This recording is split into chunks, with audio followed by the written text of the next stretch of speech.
First of all, like, comment, subscribe. This is the Des Moines Register, the news Iowans have depended upon since 1849. Winner of 17 Pulitzer Prizes. Well, things have certainly changed since 1849. As I mentioned, I think yesterday, I covered this story. This is their pinned tweet, their decision, why they wanted to destroy Carson King's life forever by attaching his name for when a future employer decided to do a little background search on Carson King, it'll come up with racist tweets, and the future employer just won't hire him because that name association is forever, because the media never, the internet never forgets. And so the stunning and brave reporters, Aaron Calvin at the Des Moines Register, and Aaron Calvin's editor and whoever hired him and whoever works there makes the decisions, they all decided to destroy this kid's life.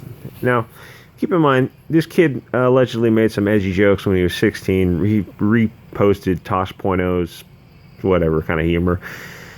This is the same kid who raised $1 million for Children's Hospital in a partnership with Anheuser-Busch. And Aaron Calvin decided to destroy his life and destroy the $1 million charity, because of course Anheuser-Busch immediately parted ways with Mr. Carson King because of what Aaron Calvin's article, his stunning and brave article, and the editor who said, yeah, this is a good idea. And in their pinned tweet, they say they wanted to be transparent. They want to be transparent. Interesting. I'm going to come back to that. If you look through their Twitter timeline, the first one that's done 3 hours ago, they get 2 likes and 105 comments, which means it's called getting ratioed. It means people are commenting. People have a problem with the Des Moines Register. It seems like the Des Moines Register is just one example of the media in America today that seems like their only goal is to destroy the very nation they're in. Seems kind of odd. It's almost hard to understand unless you start going down the rabbit hole and realizing, if you look at things with the perspective of what if the media's goal was to destroy the nation they're in, then their behavior all makes sense. You're fitting the data, you're fitting a plot point to the data. You're not saying the sun goes around the earth because it would have to follow these strange paths. You're saying, well, it makes more sense if the earth revolves around the sun, because then it has to follow a simpler path. And Occam's razor says the simplest solution is usually the right solution. As with the media, if you understand that their goal is to destroy their nations, all makes sense. I know it sounds like tinfoil hat, and if you told me this 10 years ago, I'd probably roll my eyes so hard.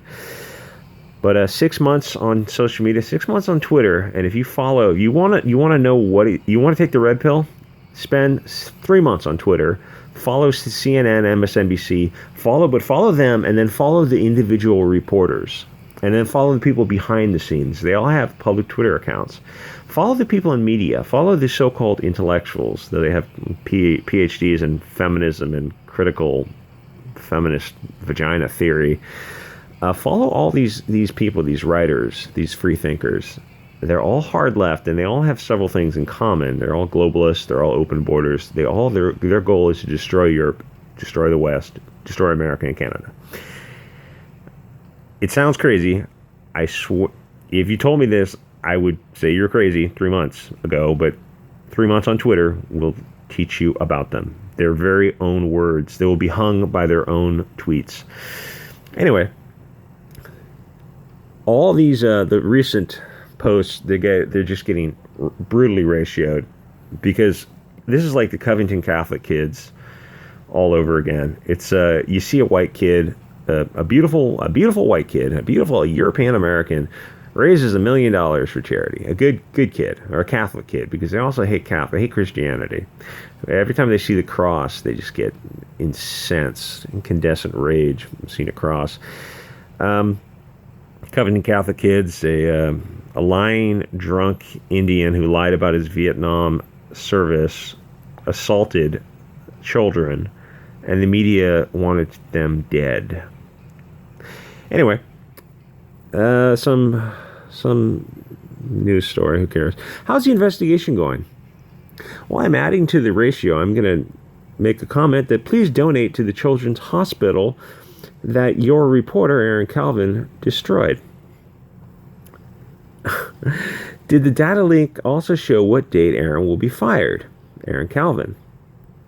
Okay, now there's a quote, alleged quote by Aaron Calvin. I'm going to have to cover it up because I think YouTube will destroy the channel. It feels so childish to have to cover up a word because the social media platform that I'm using would either temporarily suspend me or just permanently nuke the page if they see this word, a word. Things have gotten really ridiculous. Anyway, this is allegedly a quote from Aaron Calvin. All these damn N-bombs with the ERS ending, ruining the 4th of July. Except he misspelled damn. I believe damn is spelled D-A-M-M. So it's kind of odd that a reporter would misspell a word, but you take a look at this pig after a reporter, Aaron Calvin. You can DuckDuckGo and image search him. The guy is just an absolute soy boy. Allegedly, I don't know if he really made this quote or not, but there are a lot of other alleged posts he made that he's very, very fond of using the N-word. Allegedly, he's made some homophobic, misogynist, sexist, racist tweets. And in fact, he released a post before he made his Twitter private, the absolute cowardly hypocrite, where he said he was deleting old tweets that were problematic. Said he felt totally comfortable, him, his editors, and his employers, Des Moines Register, felt totally comfortable destroying a kid who raised $1 million for charity. And then this freaking coward, this absolute degenerate, filthy coward, deleted his old posts. He didn't even have the guts to stand by them. Now, if you want to delete old posts, fine. But if you want to destroy someone's life because of their old posts, and then you go and delete yours, and then you make your account private, no, that's unacceptable. That's not that. This other tweet they made below their pinned tweet where they said they wanted to be transparent. How brave of them. The Register is aware of reports of inappropriate social media posts by one of our staffers, and an investigation has begun. Ian Miles Chong comes in and says, you guys aren't handling this right. You need to decry the harassment your journalist is getting from the rabid racist public and reframe the entire situation to your advantage. You need to get in touch with the mainstream media for support and have your reporter pen an op-ed about what it's like to be on the receiving end of a harassment campaign driven by right-wing, far-right voices. What it's like to survive a far-right hate campaign. This is heavy sarcasm in case it's not come across on text. Trust me, it's a solid, time-tested strategy that yields successes again and again. It's worked for Sarah Zhang, Zoe Quinn, who is writing a comic called Deathbringer. Oh, sweet irony. Carlos Maza, the twink, Joy Reid, and many others. One even got away with making someone else take his own life. Yeah. Deep sarcasm. Who gives a crap what someone posted years ago when they were a teenager? Apparently the Des Moines Register gives a crap about it. And Aaron Calvin, who has a private Twitter account. If only you vetted your staff as vigorously as you do your subjects. Is he fired yet? Don't be a hypocrite. Yeah, it almost seems hypocritical that they thought they would destroy the life of a kid who raised $1 million for a children's hospital, and they wouldn't even investigate their own reporter. It's like I just can't understand that. It's like they're bad people or something. Could it be?